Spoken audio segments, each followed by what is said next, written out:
In solo leveling after Jinwoo woke up, he quickly jumped off the bed, clutching his chest as he gasped for air. He then breathed heavily as he started to recall what had just happened, being fatally injured during his battle against the monarchs. Questioning if all of it had just been a dream, he looked upward, then turned toward the window, wondering if he was in a hospital. He pondered that he was certain the ice dagger pierced through his heart, and yet he was still alive. Just then, Woo Jinchul and an agent suddenly arrived, stepping inside the room and asking Jinwoo if he had come to his senses. A bit confused by the situation, Jinwoo addressed him as Chairman Woo Jinchul. He asked what had happened to those monsters he was fighting and how he was still even alive. Jinchul, clueless at Jinwoo's words, replied that there were 3 things he should tell him. Firstly, he was not the chairman, but the chief inspector of the surveillance team. Secondly, he would like to ask him about the moving statues. And thirdly, Jinchul asked how Jinwoo knew his name, wondering if they had even met before. Jinwoo looked surprised and asked Jinchul what he meant by moving statues. Jinchul explained that when they arrived on the site with the White Tiger Guild after receiving the report, it was all ready, but Jinwoo interrupted him, saying that's not what he was asking. He thought to himself that this was impossible, swearing that he knew this hospital room looked familiar because he had spent 2 weeks here in the past. Jinchul then went on to say that Jinwoo looked a bit different from his photo. However, Jinwoo was deep in thought, thinking that this was the patient room he woke up in after he barely survived the double dungeon. Concerned, Jinchul asked if Jinwoo was all right, and Jinwoo responded that he needed some time to rearrange his thoughts. How is this happening? Jinwoo remarked as he checked his current status. His passive skills, active skills, and class-specific skills from the double dungeon incident were all the same as before. Everything that was in his storage was still there as well, even Kamish's wrath. Someone then arrived, calling him brother, and asked what he was doing right after waking up. It was his sister, Jinna, who asked if he had hurt his head as well. Seeing Jinwoo, she looked around the room, questioning if she had gotten in the wrong room and asked who he was. That's when Jinwoo realized that she couldn't recognize him, because he had gradually changed into his current look back then. And so he asked his sister if she really couldn't recognize her own older brother. Jinna asked Jinwoo if he was sure he was her older brother, remarking that she felt like Jinwoo had become different and had grown quite a bit as well. But he responded, saying that it was probably just her imagination. Walking out of the room, Jinwoo told Jinna that he was busy and needed to head to the Hunter Association. When Jinna questioned it, Jinwoo responded that he was going to tell them that he was giving up being a hunter. Caught by surprise, Jinna asked if it was true, but he just told her that he knew she came over while in the middle of class, so she should head back to school. He then glanced over to Han Song-yee's direction, warning her not to even think about giving up on studying to become a hunter. Shocked, she questioned how he even knew her name. Pulling up his hoodie, Jinwoo thought that although he didn't have his shadow soldiers, he just needed to rebuild his army. His expression deepened as he questioned how this could be happening, why such a thing happened, and why he came back in time. A while later, Jinwoo went to the Hunter Association to get his rank reassessed. He shocked one of the evaluators who remarked that it had been 2 years since Cha Hien, and to think that a homeless-looking guy would be an S-rank hunter. The evaluator stuttered as he informed Jinwoo that the device they had could not measure Jinwoo's magic power. Jinwoo told them that he knew but would like to meet the chairman before getting his rank reassessed again. Surprised, the evaluator then told Jinwoo that if that was the case, he would escort him. However, Jinwoo refused, saying that he already knew where it was, so he would go there by himself. The evaluator questioned how an outsider like Jinwoo knew where the chairman's room was.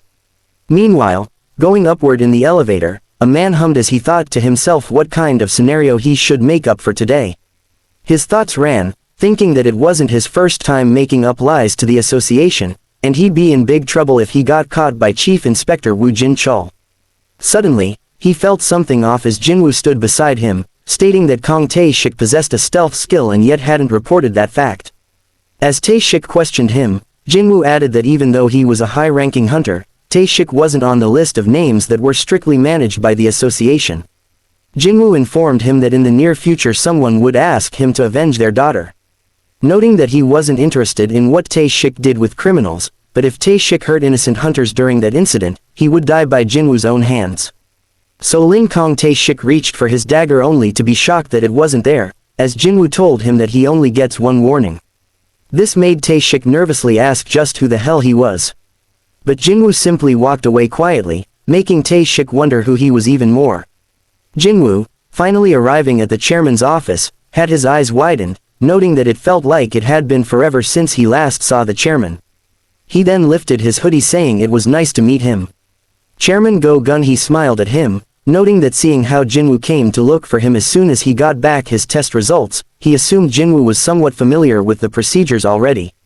Looking goofy, Go-gun-hee asked Jinwoo what was the matter, making Jinwoo respond that it was nothing. Just then, the system notified Jinwoo. Would you like to restart the world? The chairman then said that he would get straight to the point, but Jinwoo responded that before that, there was a deal he would like to tell the chairman about. Thinking that he needed to go to Jeju Island and build up his shadow army, Jinwoo asked the chairman to change the regulations so that even summoned creatures could be counted as raid members by the association. And if he did so, then Jinwoo would kill all the ants on Jeju Island himself. Yet again, the system panel appeared, asking the same question. The chairman was shocked hearing Jinwoo's words, telling him not to say something so ridiculous, and asked if Jinwoo wasn't aware of just how many times they had already failed the Jeju Island raids. But the chairman was taken aback as he saw the immense aura radiating from the Shadow Monarch. As Jinwoo sat there, aura filling the room, he declared to the chairman that it was something only he could accomplish. He assured Go-gun-hee that he could take care of the ants on Jeju Island. The chairman thought that Jinwoo's power far exceeded that of a national-level hunter. It made him wonder just how that was even possible. Time passed as Jinwoo relived his previous life with the system, which kept asking if he wanted to restart the world. From when he stopped Kong Tae-sik during the Dungeon and Prisoners arc, the time Lee Joo-hee decided to retire from being a hunter, the Red Gate arc where he fought against the Ice Bears, the Hunters Guild Gate arc where he fought the High Orcs, and even after he managed to clear the Demon Castle and acquired the Holy Water of Life to awaken his mother from the Eternal Slumber disease, the same message appeared. Even during the time when he cleared the Jeju Island dungeon break, defeated Beru, and resurrected him as his shadow, the message appeared again. Jinwoo stared into the abyss, smirking as he asked why he wouldn't stop this already, turning around and shouted, knowing that all of it was an illusion, demanding that the charade end and for the one behind it to reveal himself, questioning how much longer he planned to look down on him from above. However, despite all of the shouting, nothing happened until the world suddenly turned empty, leaving only Jinwoo behind. Just then, many system notifications appeared, asking him if he wanted to restart the world.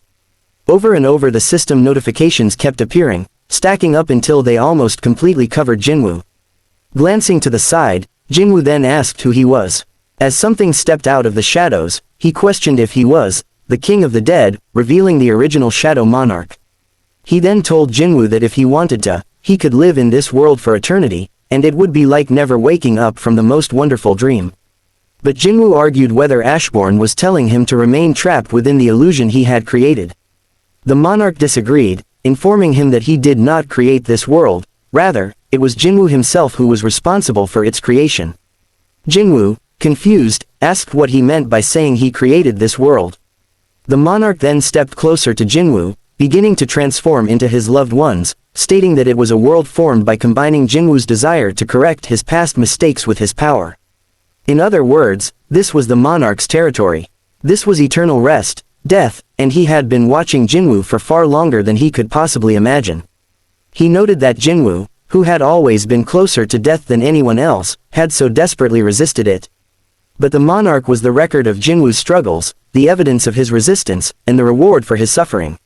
He described himself as death, eternal rest, as well as terror. And the monarch muttered he was Jinwoo. He then materialized as a tree from nothingness, demonstrating that within his territory, Jinwoo is able to do anything he wants. He is able to turn servants into his own and absorb the Shadow Monarch's power from them. Although it's only possible within his own territory, the power to create, destroy, and change the world is an omnipotent power. Jinwoo then asks if Ashbourne is saying that they possess the same power. This makes the monarch genuinely smile, stating that he has been waiting for the day they would finally meet for a very long time. He introduces himself as the Shadow Monarch, the King of the Dead who rules over the power of death and the administrator of the deepest part of the darkness. Curious, Jinwoo questions why he was chosen. The Shadow Monarch raises his hand, saying he will show him. As the monarch's aura engulfs the empty void, he remarks that he will show Jinwoo their beginning and end, and also Jinwoo's beginning. Meanwhile, in the real world, Jinwoo's body is icebound as the beast monarch sniffs him, noting that he's dead for sure. On the other side, Thomas Andre asks Leonard Nairman what just happened since Jinwoo's presence disappeared just now. Baek Yunho anxiously remarks that it's impossible. Now there isn't anyone who can stop those magical beasts. Up in the building, Lim Tae-gyu says that he shouldn't have listened to that person earlier, but maybe they could stop them if they bombard them right now. He declares that they must stop them. Now that even the national-level hunters have failed to subdue them, there is no going back. He screams, telling everyone to prepare to fire and that they will fire at once on his signal. He remarks that their target is the magical beast who looks like a White Walker. Suddenly, a strong heartbeat can be heard across the battlefield, shocking both the monarchs and the hunters as they are overwhelmed by immense pressure. The ground starts shaking as dark lightning energy emits from the ice where Jinwoo was frozen, making the Frost Monarch question how this is even possible. Jinwoo's heart begins to beat even faster as the black heart appears on his chest.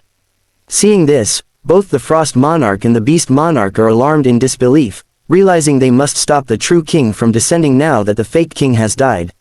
They then lunge toward Sung Jinwoo in an attempt to finish him before he awakens as a true monarch. Suddenly, the Beast Monarch is struck by a devastating blow, dislocating his jaw and sending him flying toward the Frost Monarch faster than he can react, causing them both to crash forcefully through a building. The assailant lands perfectly on his feet, drawing his dagger as he declares that from here on, none shall touch this child as he stands there aura farming.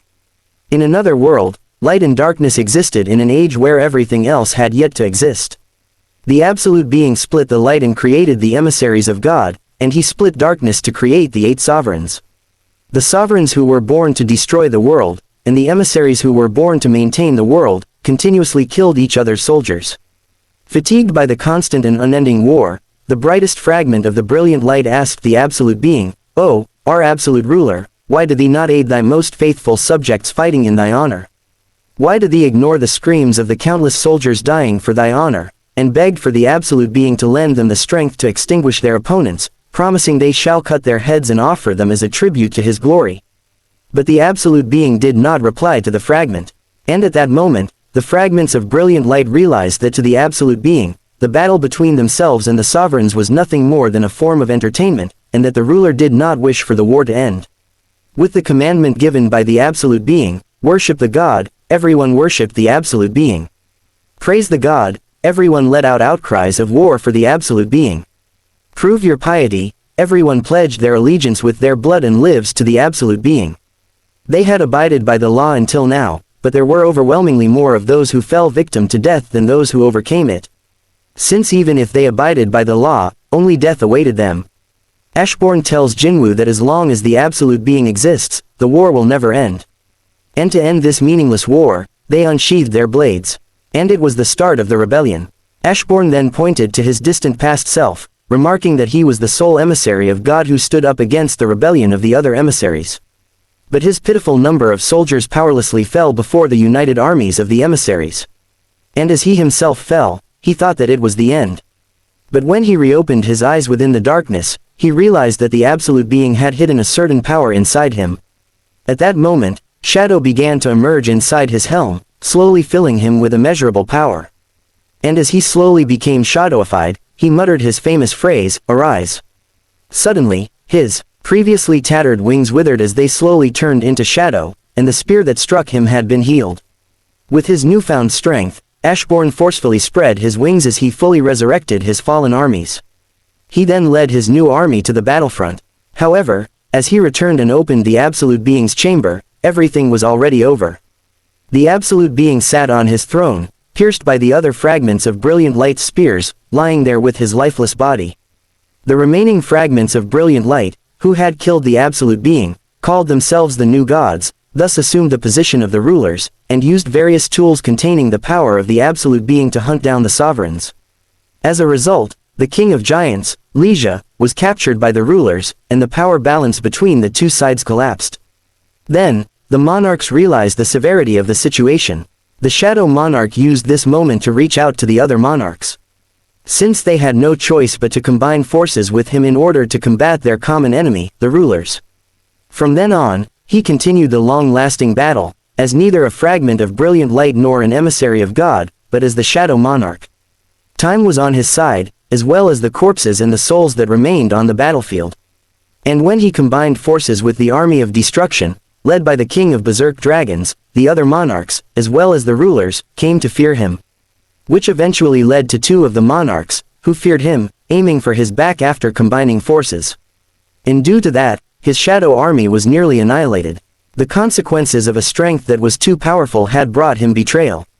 While the king of beasts, the beast monarch, ran away after abandoning his soldiers, leaving the king of the demons, the monarch of white flames, barren, to pay the ultimate price. A white gate suddenly appeared in the sky, as the army of the fragments of brilliant light descended onto the battlefield. Ashburn extended his cape over the monarch of white flames, covering him completely and fully, trapping him inside his shadow. At that moment, he was surrounded by the fragments of brilliant light. But to his surprise, instead of attacking him, the fragments began kneeling in front of him, pleading for the Shadow Monarch's forgiveness, calling him the greatest fragment of brilliant light. Another fragment remarked that there was no reason for them to fight any longer. Ashburn knew that even though they possessed enough power to send him back to nothingness if they wanted to, they chose to pursue peace. He noted that it was the least respect they could have shown him since, for the time being, he was their ally, fighting on the front lines while leading the army of brilliant light. Ashburn, enraged, screamed at the fragments, questioning whether they had not harmed his liege with their swords and spears. The fragments reasoned that the absolute being was their master as well. This enraged the Shadow Monarch even more, causing him to clutch the face of a fragment of brilliant light, telling him that that was precisely why their crimes were even more heinous. But the fragment responded that Ashburn should understand better than anyone how they felt when they raised their banners of rebellion against their master, proclaiming that they only wanted to end the war. Shrouded in rage, Ashburn shouted at the fragments, noting that they would finally become the victors of this war when they pierced his heart with their spears, remarking that this was the end they so desperately sought. Yet again, the fragments of brilliant light only pleaded for the monarch's forgiveness, which urged the monarch even more to demand they just kill him already. At that moment, the fragment of brilliant bowed down to the monarch, pleading for him to quell his anger. All of the other fragments raised their fists to their chests, showing Ashburn their respect as they called him the greatest fragment of brilliant light. The Shadow Monarch told Jinwoo that, in that moment, he was so overwhelmed that he could not come up with any kind of solution.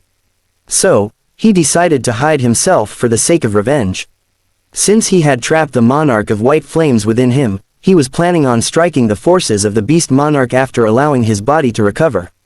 But while he was hiding, the monarchs, who had lost the majority of their power, were defeated by the rulers.